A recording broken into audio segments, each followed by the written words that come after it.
नमस्कार, मैं हूं अवंतिका श्रीवास्तव। जैसा कि आप जानते हैं कि आयुष्मान में हर बार स्वास्थ्य संबंधी समस्याओं पर खास जानकारी दी जाती है, तो इसी कड़ी में आज हमारे साथ मौजूद हैं विनीता रामनानी, जो कि बंसल सुपर स्पेशलिटी हॉस्पिटल में consultant eye surgeon and glaucoma specialist हैं।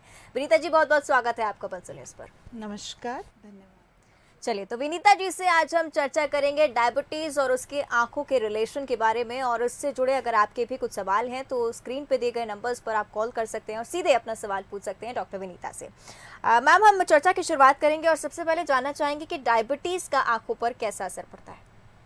ये बिल्कुल जानना ज़रूरी है क्योंकि जो डायबिटीज़ है वो शरीर के हर अंग को डैमेज करती है, स्पेशली आँखों को, किडनी को और पैरों की नसों को, क्योंकि इन जगहों पे छोटी छोटी पतली नलकियाँ होती हैं खून की, जो डायबिटीज़ में डैमेज होती है। अगर मैं आँखों की बात करूँ तो जो सबसे तकलीफ़ वाली बीमारी है जिसमें कि रोशनी हमेशा के लिए जाने का खतरा रहता है, वो है डायबिटिक रेटिनोपैथी, यानी पर्दे पे खून के धब्बे। दूसरा प्रॉब्लम है कि डायबिटीज़ वाले पेशेंट्स का शुगर लेवल फ्लक्चुएट होने की वजह से चश्मे के नंबर्स बदलते रहते हैं, और कई बार बहुत हाई शुगर की वजह से उनको अचानक से धुंधला दिखाई देता है, दो दो दिखने लगते हैं, या फिर उनको अचानक से रोशनी जाने का खतरा रहता है क्योंकि खून उतर आता है पर्दे के ऊपर, या फिर जो नर्व्स होती हैं रेटिना की या आइज़ की, उसमें न्यूरोपैथी होने की वजह से सेकेंड नंबर की नस जो ऑप्टिक नर्व कहलाती है, या तो वो डैमेज हो जाती है, या 3, 4, 6 नंबर की नस जो आँख को घुमाने में इम्पॉर्टेंट रहती है वो कहीं अटक जाती है, तो सिक्स्थ नर्व पैरालिसिस होने से डबल डबल दिखने लगता है। इसके अलावा पेशेंट को डायबिटीज़ की वजह से आँखों में बहुत ड्राइनेस हो सकती है, आँखों में चुभन और असहनीय दर्द हो सकता है, मोतियाबिंदु बहुत तेज़ी से बढ़ सकता है और कम उम्र का मोतियाबिंदु आ सकता है, और न केवल इतना बल्कि कांच बिंदु भी आ सकता है। तो कुल मिलाकर हर डायबिटिक पेशेंट को अपनी आंखों की जांच करानी है, क्योंकि डायबिटीज़ से आंखों को बहुत ज़्यादा नुकसान होने की संभावनाएं रहती है, स्पेशली बढ़ती उम्र के साथ में ये जो साइड इफ़ेक्ट्स हैं वो ज़्यादा दिखते हैं। बिल्कुल, यानी कि आंखों की समस्या यूजुअली हर डायबिटिक पेशेंट में होती है। क्या इसके लिए मैम कुछ स्पेसिफिक लक्षण आप किसी पेशेंट में देखती हैं डायबिटीज से जूझ रहे, जिनको आंखों का खतरा बढ़ सकता है? क्योंकि शुरुआत में डायबिटीज़ से जुड़े हुए जो भी समस्याएं होती है उसके कई बार लक्षण नहीं होते हैं, तो हम सारे मरीजों को ये बोलते हैं कि वो अपनी सालाना आंखों की जांच कराएं। इंडिया को डायबिटीज़ का कैपिटल कहा जाता है, इसमें डायबिटीज़ के बहुत सारे मरीज होते हैं, और उन डायबिटीज़ वाले मरीजों को शारीरिक लक्षण भी नहीं होते हैं। वो तो जब अपनी ब्लड टेस्ट कराते हैं तब उनको समझ में आता है कि उनकी शुगर बहुत हाई है। उसी तरीके से उनको आँखों में भी कोई लक्षण नहीं होते हैं जब वो आई डॉक्टर के पास जाते हैं और दवाई डलवा के अपने रेटिना की टेस्ट कराते हैं, तब डॉक्टर उन्हें बताता है कि आपको डायबिटिक रेटिनोपैथी हो गई है। और कई बार तो ऐसा होता है कि हम आँख की जांच करते हैं, उसके बाद हम पेशेंट से पूछते हैं कि आपको डायबिटीज़ है, तो वो बोलते हैं कि नहीं, हमने कभी चेक नहीं कराई, और पता चलता है कि उनको डायबिटीज़ तो कई सालों से थी, लेकिन उन्होंने कहीं अपना ध्यान नहीं दिया, इसलिए शुरुआती लक्षण नहीं होने की वजह से उन्होंने अपनी बीमारी को पनपने दिया और देर कर दी जांच में। बिल्कुल, यानी कि अगर आंखों का खतरा कम करना है तो डायबिटीज़ का जांच कराना सबसे पहले बहुत ज़्यादा ज़रूरी है, और समय पर अगर पता चलता है तो इसका खतरा कम किया जा सकता है। अगर मैम एज की तरह से हम स्पेसिफाई करें तो क्या बच्चों में अगर डायबिटीज़ है तो उनकी आंखों को भी और ज़्यादा खतरा के आने वाले समय में हो सकता है? बिल्कुल, डायबिटीज़ का जो साइड इफ़ेक्ट है बॉडी के किसी भी अंग पे, अगर ये अनकंट्रोल्ड शुगर है या लंबे समय की शुगर है, तो क्योंकि जो एज वाली डायबिटीज़ होती है, जो टाइप 1 और टाइप 2 डायबिटीज़ हम डिस्क्रिमिनेट करते हैं, तो जो इंसुलिन डिपेंडेंट डायबिटीज़ मेलाइटस होता है वो बच्चों में होता है। तो बढ़ती उम्र के साथ में बच्चों की जैसे जैसे उम्र बढ़ेगी वो उतनी डायबिटीज़ की भी उम्र बढ़ती है, तो जितनी पुरानी शुगर होती है वो उतनी ही ज़्यादा नुकसान पहुंचा सकती है। तो इसलिए अनकंट्रोल्ड शुगर और पुरानी शुगर खतरा होती है। तो जो इंसुलिन डिपेंडेंट डायबिटीज़ मेलाइटस वाले बच्चे हैं उन्हें अपनी आंखों की रेगुलर जांच कराना चाहिए, क्योंकि उन्हें इस शुगर की बीमारी के साइड इफ़ेक्ट्स होने के ज़्यादा खतरे होते हैं, न केवल आंखों पे बल्कि किडनी पे। और सपोज़ एक बार किडनी के ऊपर डायबिटीज़ का डैमेज हुआ तो ऐसे मरीजों में आंखों का खतरा और ज़्यादा कई गुना बढ़ जाता है। और जो टाइप 2 डायबिटीज़ मेलाइटस है जिसमें कि इंसुलिन नहीं देनी पड़ती है, ये बढ़ती उम्र के साथ में ओल्ड एज में होती है और ये टैबलेट्स के ज़रिए कई बार कंट्रोल हो जाती है। इन पेशेंट्स को अगर हार्ट की प्रॉब्लम है, कोलेस्ट्रॉल बढ़ा हुआ है, थायराइड की प्रॉब्लम है, ओबेसिटी है, या साथ में ब्लड प्रेशर या और कोई बीमारी है, तो उनमें आँखों का खतरा और अधिक हो जाता है। तो दोनों पीढ़ी के लोग, चाहे वो यंग एज के बच्चे हैं या ओल्ड एज हैं, अगर उनमें दूसरी बीमारियां भी साथ में है डायबिटीज़ से, तो खतरा लगातार आँखों में बढ़ता चला जाएगा। इसलिए उन्हें अपनी शुगर कंट्रोल के अलावा सालाना आँखों की जांच कंपलसरी करवाना चाहिए। बिल्कुल, आंखों की जांच कंपल्सरीली करवाना चाहिए और इसी पर आज हम चर्चा कर रहे हैं। अगर आप इससे जुड़े कुछ सवाल पूछना चाहते हैं तो स्क्रीन पे दिए गए नंबर्स लगातार फ्लैश हो रहे हैं, आप उन पर कॉल कर सकते हैं और सीधे अपना सवाल पूछ सकते हैं डॉक्टर विनीता रामदानी से। विनीता जी, जिस तरह से आप कह रहे हैं कि जाँच करवाना बहुत ज़्यादा ज़रूरी है, और इसमें अब ये जानना चाहूँगी कि कब एक पेशेंट को पता चलता है कि अब आँखों की जाँच करवाना ज़रूरी है, क्योंकि लक्षण जब हमें दिखेंगे तभी हम ये सुनिश्चित कर पाएंगे कि डॉक्टर से कंसल्ट करना ज़रूरी हो गया। तो लक्षणों पर आपसे जानकारी चाहेंगे। लक्षणों में ये है कि अगर आप अपने चश्मे से सेटिस्फाइड नहीं हैं, आपके चश्मे के नंबर्स चेंज हो रहे हैं या आपको धुंधला दिख रहा है, चाहे वो दूर का या पास का देखने में, अचानक से दो दो दिख रहे हैं, या फिर एक आंख की रोशनी कम हो रही है, या फिर आँखों में तेज दर्द हो रहा है, लालिमा हो रही है, आँखें सूज रही है, तो ये कुछ लक्षण हैं जो आपको संकेत देते हैं कि आपको डायबिटीज़ की वजह से साइड इफ़ेक्ट्स हो रहे हैं। जैसा कि मैंने बताया कि जो ड्राई आई है उसमें तो हम लुब्रिकेटिंग ड्रॉप्स देके या फिर आपके अगर चश्मे के नंबर्स फ्लक्चुएट हो रहे हैं तो शुगर कंट्रोल करके हम चश्मे के नए नंबर्स आपको दे देंगे, तो शायद आप ठीक हो जाएंगे। लेकिन जो डायबिटिक रेटिनोपैथी की वजह से रोशनी कम होती है वो नॉन रिकवरेबल है। अगर मरीज ने रोशनी खोई है तो वो इलाज के द्वारा वापस नहीं आएगी, इसलिए समय पर जांच कराना चाहिए। मरीजों को मैं ये याद दिलाना चाहूँगी कि चाहे आपको कोई भी आंखों के लक्षण नहीं हो तो भी आप अपनी आंखों की जांच करवा के ये कंफर्म कर सकते हैं कि आपकी दोनों आंखों की रोशनी बराबर है।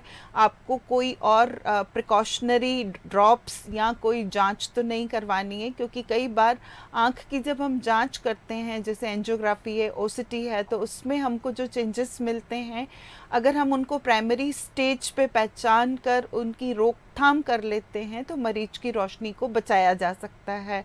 तो अगर मरीज को सिम्टम्स नहीं हैं, इसका ये मतलब नहीं है कि मरीज को कोई बीमारी नहीं है। डॉक्टर से ज़रूर ये तय करवा लें कि आपकी विज़न बराबर है, आपके चश्मे के नंबर सही चल रहे हैं और आपकी आँखों की रेटिना के ऊपर कोई साइड इफ़ेक्ट्स नहीं है। कई बार बढ़ा हुआ कोलेस्ट्रॉल या थायराइड या हाई बीपी की वजह से भी साइड इफ़ेक्ट्स होते हैं। तो इन सारे मरीजों को अपनी आँखों की जांच के दौरान ये कंफर्म कर लेना चाहिए कि सब कुछ ठीक चल रहा है और अगली जांच उन्हें कब करानी है। कई बार हमें मरीज को 3 महीने में और कई बार साल में एक बार देखना पड़ता है। बिल्कुल, और जिस तरह से आपने कहा कि लक्षण नहीं होने पर भी डायबिटिक पेशेंट्स को रेगुलरली जांच करवाते रहना चाहिए।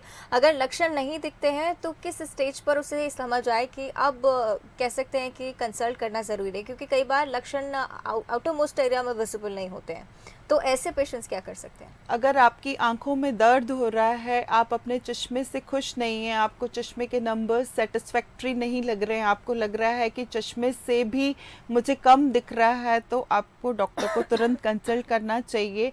या फिर अगर आपको आंख के आगे काले धब्बे या कुछ चमकीली लाइट्स दिख रही है, आप आँखों को खोल नहीं पा रहे हैं, आपकी आँखों को लाइट में देखने में परेशानी हो रही है, गाड़ी चलाने में परेशानी हो रही है, या किसी भी किस्म के आपको विज़न से रिलेटेड प्रॉब्लम है कि डबल दिख रहा है, या फिर आप चश्मे से बारीक अक्षर नहीं पढ़ पा रहे हैं, तो ये कुछ इंडिकेशंस हैं। या फिर अगर आपकी शुगर 4-5 साल से ज़्यादा पुरानी हो चुकी है, या बहुत हाई शुगर है, आपने HbA1c कराया है वो 10-11 चल रहा है, जो नॉर्मल HbA1c 6 के आसपास होना चाहिए, जो नॉर्मल फास्टिंग शुगर आपकी 100 और खाना खाने के बाद 150 एट द मोस्ट 180 होना चाहिए। अगर आपकी शुगर्स बहुत अनकंट्रोल्ड है तो आपको ज़रूर आंखों के डॉक्टर के पास जाना चाहिए। साथ ही मैम डायबिटिक रेटिनोपैथी की हम चर्चा कर रहे हैं, आपसे जानना चाहेंगे कितनी तरह की परेशानियां आंखों के पर्दों पर हो सकती हैं, उनकी जांच किस तरह से की जाती है? डायबिटिक रेटिनोपैथी एक ब्लाइंडिंग डिजीज़ है जिसमें मरीज धीरे धीरे करके अपनी रोशनी खो देता है, और वो रोशनी इलाज के द्वारा सिर्फ रुका सकते हैं, उसको आगे बढ़ने से हम थाम सकते हैं, लेकिन गई हुई रोशनी को वापस नहीं ला सकते। शुरुआती डायबिटिक रेटिनोपैथी जो होती है उसे हम बैकग्राउंड या स्टेज 1 डायबिटिक रेटिनोपैथी कहते हैं, जिसमें कई बार मरीज को लक्षण नहीं होते हैं, क्योंकि जो पर्दे पे खून के धब्बे होते हैं वो छोटे होते हैं और वो दूर दूर बिखरे हुए होते हैं। जब ये पर्दे के ऊपर खून के धब्बे बढ़ जाते हैं और वो सेंटर वाले हिस्से को इन्वॉल्व करते हैं, तब हम पेशेंट्स की कंप्लेंट्स आती है कि उन्हें पास का या छोटे अक्षर देखने में प्रॉब्लम हो रही है। ये प्री प्रोलिफरेटिव यानी स्टेज 2 डायबिटिक रेटिनोपैथी होती है, जिसमें कई बार पर्दे के ऊपर सूजन यानी मैक्युलर एडीमा आ जाता है, जो हम ओसीटी से पहचान सकते हैं। और third stage proliferative diabetic retinopathy होती है, जो एक कॉम्प्लिकेशन की स्टेज होती है, जिसमें कमज़ोर खून की नलकियाँ बनती है, और ऐसे में मरीज को अचानक आंखों के आगे खून आने की संभावनाएं रहती है, जिसे हम ऑपरेशन और लेज़र से ठीक कर सकते हैं। लेकिन जो रोशनी चली गई है कई बार वो लौट के वापस नहीं आती है, इसलिए बैकग्राउंड डायबिटिक रेटिनोपैथी की स्टेज में पहचानना ज़्यादा ज़रूरी है। प्रोलिफरेटिव डायबिटिक रेटिनोपैथी में अक्सर वो लोग आते हैं जो अपनी शुगर का बिल्कुल ध्यान नहीं देते हैं, क्योंकि initial 5 years of diabetes control बहुत इम्पॉर्टेंट है। और हमने ऐसे देखा है कि इंडिया में लोग एलोपैथी न करके कुछ कड़वी चीज़ें खाते हैं, या उनको लगता है कि कुछ कड़वे कैप्सूल्स लेने से हमारी शुगर कंट्रोल्ड है, और कई बार वो अपनी रेगुलर चेकअप नहीं कराते हैं कि सही में उनकी ब्लड शुगर कंट्रोल्ड है कि नहीं। उनको लगता है कि मुझे कोई दर्द तकलीफ़ नहीं है तो मेरी शुगर कंट्रोल्ड है, जबकि होता यह है कि इनिशियल 5 to 10 ईयर्स वो अपनी शुगर कंट्रोल नहीं करते हैं। इस बीच उनके बॉडी के अंग डैमेज हो जाते हैं, और जब उनको किडनी में, आँखों में, पैरों में या हार्ट में कोई तकलीफ होती है, तब वो अपनी शुगर का रेगुलर इलाज कराते हैं। तो जो इनिशियल ईयर्स हैं डायबिटीज़ के पहचान के या डायबिटीज़ के इलाज के, वो बहुत ज़रूरी हैं। तो प्लीज़ कोई भी डायबिटिक पेशेंट अपनी डायबिटीज़ को इग्नोर ना करे और रेगुलर अपनी ब्लड शुगर मॉनिटर करे। जब तक आप ब्लड शुगर चेकअप नहीं कराएंगे आपको पता नहीं चलेगा कि आपकी शुगर कंट्रोल्ड है कि नहीं है। अगर शुगर कंट्रोल्ड है तो कई बार ऐसा देखा गया है कि 20-25 साल पुरानी शुगर के बाद भी कहीं भी बॉडी में कोई भी साइड इफ़ेक्ट्स नहीं है। स्पेशली आंखें जो हैं वो शरीर का आईना है। अगर आपकी शुगर अच्छे से कंट्रोल्ड है तो आपकी आंखों के आईने में भी कोई नुकसान नहीं होगा, आपकी आईज़ बिल्कुल स्वस्थ रहेंगी। बिल्कुल, और आंखों को स्वस्थ रखना इम्पोर्टेंट भी हो जाता है, काफ़ी मुख्य पार्ट है हमारे शरीर का। साथ ही मैम ये भी देखा गया है कि कई सारे डायबिटिक पेशेंट्स जिनमें आंखों की समस्या है, उन्हें कई सारे महंगे इंजेक्शंस लगवाए जाते हैं। कई बार लोग इससे डरते भी हैं। क्या होते हैं इंजेक्शंस और क्यों इनकी ज़रूरत पड़ती है? जैसा कि मैंने बताया कि डायबिटिक रेटिनोपैथी की अलग अलग स्टेजेस होती है, और एक साइट थ्रेटनिंग डायबिटिक रेटिनोपैथी होती है, जिसमें सेंटर वाला हिस्सा जिसे हम मैक्यूला बोलते हैं उसमें सूजन आने लगती है। आप ऐसे समझ सकते हैं कि जैसे एक पाइप है वो जगह जगह से लीक कर रहा है, तो जो लीक होने की वजह से जो फ्लूइड है वो रेटिना के अंदर चला जाता है, जिसे हम मैक्यूलर एडीमा कहते हैं, और वो ओसीटी से पहचान कर सकते हैं उस एडीमा की। आपका डॉक्टर आपको दिखा सकता है कि नॉर्मल मैक्यूला कैसा होता है और आपको कितना मैक्यूलर एडीमा है। जो नॉर्मल थिकनेस होती है मैक्यूला की वो 150 to 200 माइक्रॉन्स होती है, और डायबिटिक पेशेंट्स में वो सूज के कई बार 1000 माइक्रॉन्स, कई बार 600 माइक्रॉन्स का हो जाता है, और महंगे इंजेक्शंस उस सूजन को हटाने के लिए दिए जाते हैं। लेकिन जो सूजन आने का मुख्य कारण है वो है डायबिटीज़। अगर पेशेंट ने डायबिटीज़ कंट्रोल नहीं की है और जो उसकी ब्लड वेसल्स से वो लगातार लीक किए जा रही हैं, तो फिर ये मैक्युलर एडिमा दोबारा भी आ सकता है। इसलिए कई बार डायबिटिक पेशेंट्स में ये महंगे इंजेक्शंस न केवल एक बार बल्कि 4 से 6 हफ्ते में फिर से रिपीट किए जाते हैं। और अगर पेशेंट की शुगर अनकंट्रोल्ड है तो कई बार बहुत ज़्यादा इंजेक्शंस भी देने पड़ते हैं जब तक कि हम लेज़र न कर दें। लेज़र से हम इस लीकेजेस की रोकथाम करते हैं। तो कुछ पेशेंट सिर्फ इंजेक्शन लगा लेते हैं, फिर लेज़र के लिए नहीं आते हैं, फिर जब उनको दोबारा विज़न कम हो जाता है फिर वो दोबारा दिखाने आते हैं, उस समय तक स्वेलिंग फिर बढ़ चुकी होती है। तो जब तक स्वेलिंग इंजेक्शन से कम नहीं होगी तब तक आपका डॉक्टर लेज़र भी नहीं कर सकता। इसलिए आप डॉक्टर की सलाह ज़रूर मानें और समय रहते अपनी शुगर और आँखों का इलाज कराएंगे तो कहीं ना कहीं वो इकोनॉमिकल भी होगा और वो आपकी रोशनी को भी बरकरार रखेगा। बिल्कुल। और मैम, लेज़र का आपने ज़िक्र किया है, इस पर जानकारी लेना चाहूँगी कि क्या होता है लेज़र और क्या इससे आँखों की रोशनी बढ़ाई जाती है? ये प्रश्न बहुत अच्छा पूछा अवंतिका, क्योंकि कई बार पेशेंट्स को ये लगता है कि हमने लेज़र करा लिया तो अब हमें कोई आंखों में कॉम्प्लिकेशंस नहीं होंगे या हमारा चश्मा उतर जाएगा या हमें मोतियाबिंदु के ऑपरेशन की ज़रूरत नहीं पड़ेगी, क्योंकि आंखों में कई तरीके के लेज़र होते हैं। और यहाँ पे हम जिस लेज़र की बात कर रहे हैं वो है रेटिनल लेज़र्स। ये जो रेटिनल लेज़र्स हैं ये आपकी लीकिंग वेसल्स को सील करते हैं। जैसा कि मैंने बताया कि जो आंखों की रेटिनल वेसल्स है वो लीक करती है और उसकी वजह से फ्लूइड आपकी रेटिना के ऊपर और रेटिना के अंदर चला जाता है। तो ये डिफरेंट टाइप के लेज़र होते हैं। अगर हमने अर्ली स्टेज में पहचाना तो जो रेटिनल ग्रीन लेज़र होता है उसकी एक सिंगल सिटिंग हो सकती है। अगर आपकी परेशानी ज़्यादा बढ़ गई है और आप proliferative stage of diabetic retinopathy पे हैं जिसमें एंजियोग्राफी में मल्टीपल लीक्स हैं तो लेज़र की 4 सिटिंग्स भी करनी पड़ती है। और अनफॉर्चुनेटली लेज़र से रोशनी नहीं बढ़ती है। तो ये बिल्कुल ध्यान रखें कि आपको लेज़र कराना अति आवश्यक है, लेकिन वो आपकी रोशनी को थामने के लिए।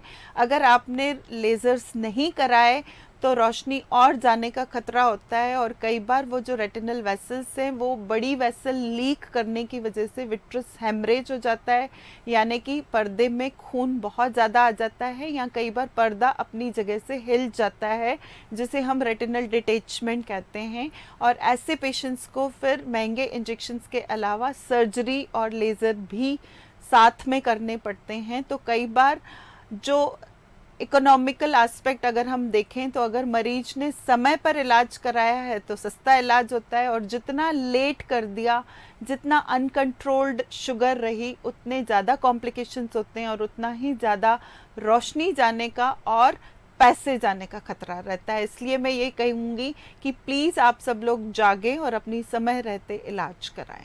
कई सारे ऐसे डायबिटिक पेशेंट्स मैम जिनकी आंखों की रोशनी, एक आंख या दोनों आंखों की रोशनी अचानक से चली जाती है, उन पेशेंट्स के लिए क्या कहेंगी? ये वो पेशेंट्स होते हैं अक्सर जिन्होंने अपनी शुगर को कभी चेक नहीं कराया। कई बार 40 इयर्स के बिफोर हम अपनी रेगुलर हेल्थ चेकअप नहीं कराते हैं और उनकी बढ़ी हुई शुगर रहती है जो उन्हें पता ही नहीं चलती है। तो कई बार ऐसा नहीं रहता है कि मरीज अपनी जांच नहीं कराना रहता है, उन्हें मालूम ही नहीं है कि उनका बहुत हाई बीपी चल रहा है या हाई शुगर चल रहा है। तो ये अचानक से उनको एक दिन पता चलता है कि उनकी जो आँख की रेटिना है उसमें ब्लीडिंग हो गई है, और उनको रात को तो अच्छे भले सोए थे और सुबह उठते से ही अचानक से उनकी एक आंख की या दोनों आंखों की रोशनी कम हो गई। तो ये जो रोशनी है उसको बचाने के लिए हमें अपना बीपी और शुगर कंट्रोल करना पड़ेगा। चलिए मैम, इस बीच एक कॉलर ओम हमारे साथ फरीदाबाद से बने हुए हैं। ओम, अपना सवाल पूछिए। हाँ जी, डॉक्टर विनीता जी से बात करना चाहता हूँ मैं। जी सर, सवाल करें। सवाल ये है कि मेरी मिसेज को डायबिटीज है। जी सर। तो मेरी मिसेज से बात करो लेकर। हेलो जी मैम, पूछे अपना सवाल पूछें। हाँ जी, मेरी आंखों का लेजर हुआ था, मैं उसके बारे में पूछना चाहती हूँ कि अब मेरी आई जो है तो वो उसमें कभी कभी जैसे ऐसे एक रड़क सी होती है जैसे कोई नस टूट रही है, तो मेरी आंखों की रोशनी का कैसे पता चलेगा? आपकी आंखों की जांच लेज़र के बाद भी हर 3 से 6 महीने में होनी चाहिए, और जो आपको आंखों में रड़क हो रही है वो ड्राइनेस की वजह से है। फीमेल्स में हार्मोनल चेंजेस की वजह से और डायबिटीज़ और थायराइड की वजह से ड्राइनेस होती है। तो आप एक आई टेस्ट कराएं, अपना विज़न, चश्मा रेटिना की जांच के अलावा लुब्रिकेटिंग ड्रॉप्स डॉक्टर से लिखवाएं, जिन्हें आप रेगुलर इस्तेमाल कर सकती हैं, और अपनी ब्लड टेस्ट कराएं कि आपकी शुगर कंट्रोल है कि नहीं। बिल्कुल। साथ ही इस चर्चा के अंत में आपसे एक सवाल कि आम तौर पर लोग कैसे अपनी आंखों की सुरक्षा कर सकते हैं? सबसे ज़्यादा ज़रूरी है कि आप डॉक्टर के पास जाके ये तय कर लें कि आपकी दोनों आंखों की रोशनी या दोनों आंखों के पर्दे ठीक से काम कर रहे हैं कि नहीं। कई पेशेंट्स होते हैं जो डायबिटिक पेशेंट्स हैं, वो सिर्फ बोलते रहते हैं कि हमारी शुगर ठीक है, हमारी नज़र ठीक है, और जब हम रियल सेंस में उनकी शुगर देखते हैं तो 370, 380, 90 चलती रहती है। तो हमें अपनी जांचों के अनुसार ही दवाइयों में बदलाव करना है। ये सोच के कि मैं गोली ले रहा हूँ, मेरी शुगर कंट्रोल्ड है, ऐसा नहीं होना चाहिए। तो एक स्वस्थ जीवन शैली अपनाएं जिसमें डाइट का बहुत ज़्यादा योगदान है, एक्सरसाइज भी उतनी ही इम्पॉर्टेंट है, और स्ट्रेस बहुत कॉमन फैक्टर है। तो योगा, मेडिटेशन, डाइट और एक्सरसाइज डॉक्टर की दवाइयों के साथ में आपको फॉलो करना है। एक स्वस्थ आंखें एक स्वस्थ जीवन की तरफ ले जाती है। तो प्लीज़ आप एक स्वस्थ जीवन शैली अपनाएं और रेगुलर आई टेस्ट कराएं। चलिए, कई सारी जानकारियां आज आपने हमारे साथ साझा की। बहुत बहुत धन्यवाद मैम जुड़ने के लिए। नमस्कार, धन्यवाद। तो ये थी डॉक्टर विनीता रामनानी, जिन्होंने आंखों की समस्या को लेकर कई सारी जानकारी हमारे साथ साझा की। आशा करते हैं कि आपको भी आपके सभी सवालों के जवाब मिल गए होंगे, और इस तरह की तमाम जानकारियों के लिए देखते रहिए आयुष्मान, बने रहिए वत्सल न्यूज़ के साथ।